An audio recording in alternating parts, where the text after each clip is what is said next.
Hi, today I'm here with Emily Phelps. Emily is a great marketer. She is an excellent communicator. She's been called the marketing Swiss Army knife. I really love this unofficial title. Thank you. And today she's the campaign marketing director at Disrupt Apps. Emily, thank you so much for being with me today. Of course. Happy to be here. Thank you. Today we're going to talk about how to do marketing, especially in B2B, especially in very serious industries, and do it in a way that is not dry and boring. So, my question to you is how can marketers introduce levity in their marketing, in a tactful way, and why should they consider doing it? Sure. This is definitely a topic I'm passionate about. The fact is, laughter is good for us as people and as marketers. It can reduce stress. It lowers blood pressure. It's memorable. It's disruptive. Um, and in marketing, it's just about knowing how and when to use it appropriately. So there are a few things that I keep in mind. I work in cybersecurity for a cloud security company. It's a very serious topic. Um, but the people who are practitioners across all the domains, most of them talk to each other with a lot of levity because that's a good way to handle this of a very high stress field and a very high stress responsibility they have on them. So the rules that I tend to follow are it's important to be authentic to your brand.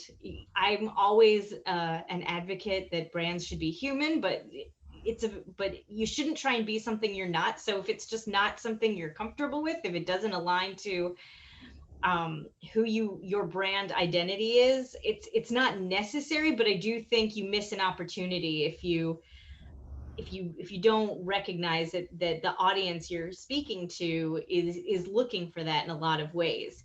um you don't have to feel like you're going at it alone. I think it's important to gut check messages, especially as you're learning and testing content.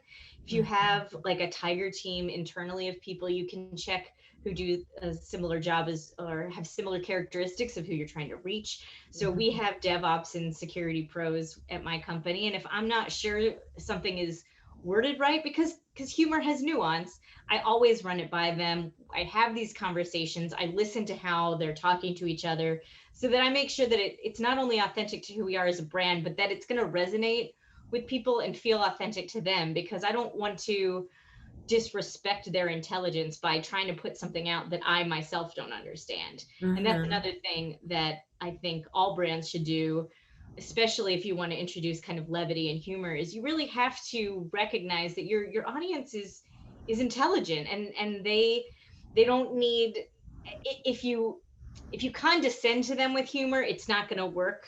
It's Right. right.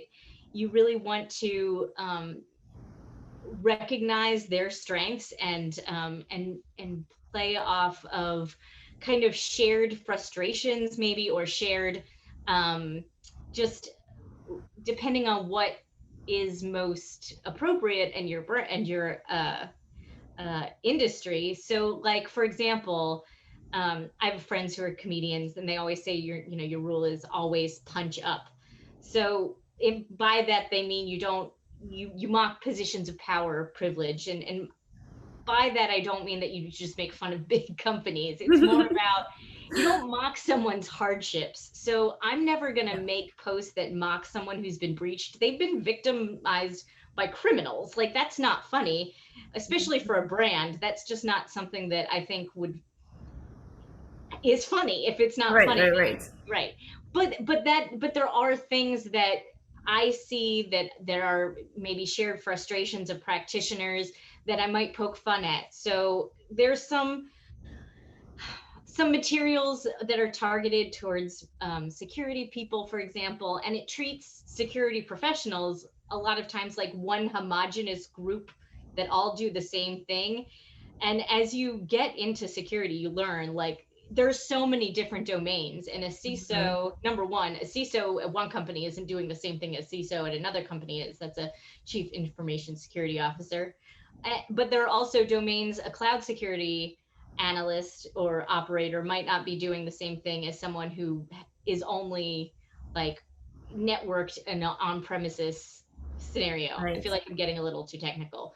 But ultimately, what I'm saying is, if your audience is frustrated that they're getting all this vague information because they're treating them all like one homogenous group, you can poke fun at that fact and really demonstrate that you understand that there are different domains and they have different responsibilities and different skills, and address that misunderstanding without being mean. I mean, especially from a brand, I don't know that mean is the way you want to go. Right, right, right. Right. That said, a technical audience does have some snarky tendencies, and there's some really powerful, informative, like podcasts and resources that are targeted towards, or the people in my industry that are very snarky. But again, it's not at somebody. It's kind of just at situations that are high pressure, but important for people to be able to kind of decompress when dealing with and learning about it. It makes the information easier to retain. Uh, Mm-hmm. Yeah, I love this. So I see a lot of things in here. Like it helps you, first of all, like touch on a subject that is really important, but can be frustrating in a way that is not frustrating and not dry and serious or condescending because it's not like, you know, you're not, you're relatable, right? By using humor instead of being like, oh, I'm going to talk down to you and like right. show Show you your this audience that thing. you understand what they're going through, and that, as opposed to telling them what their problem is, if that makes sense. Exactly. Yeah. Yeah, yeah. So I love this. This is really a different way from approaching communicating with your audience. It's not necessarily only about humor, but it's also really about understanding the way of communicating with your audience, right? And being on the same page instead of talking to them, which is really interesting. Right. It's just, I think it's important to be human. You're talking to humans.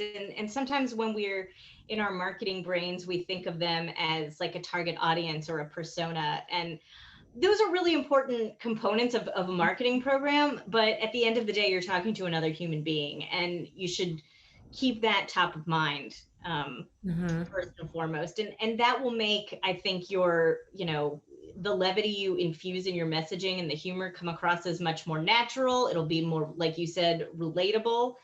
Um, and it doesn't have to be overcomplicated. One of my mentors said, and I'm sure a lot of people have said it, but you never substitute clarity for cleverness. Don't mix your message in order to be funny, but if there are ways to naturally infuse it, certainly do that, and it can be a really powerful way to connect with the people you're trying to reach. Mm-hmm. Yeah. Well, I love you. I love this. Thank you so much, Emily. That was really great. Well, thank you. I'm always happy to talk about this. I appreciate it.